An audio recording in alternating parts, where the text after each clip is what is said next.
Hello everyone and welcome. In this quick tutorial, I'm going to explain you how to set up Eastlink wireless modem. So basically, what you're gonna have to do is to simply either set your modem in the same place where your old modem was installed, or place the modem in a central location in your home with access to an active cable outlet.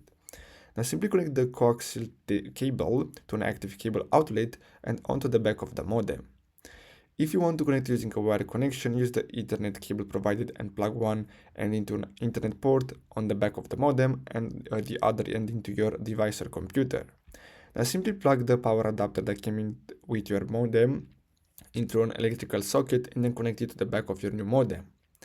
Most of their modems will display at least 4 solid lights when they are online. If after 5 minutes the modem is not online, you're gonna have to try another coaxial cable outlet. And once your modem is active, to connect your Wi-Fi device to your network, you're gonna have to basically set up the Wi-Fi. But overall, this is how you can set up the modem. So I really hope you found this video helpful. Don't forget to like and subscribe. Thanks for watching, guys.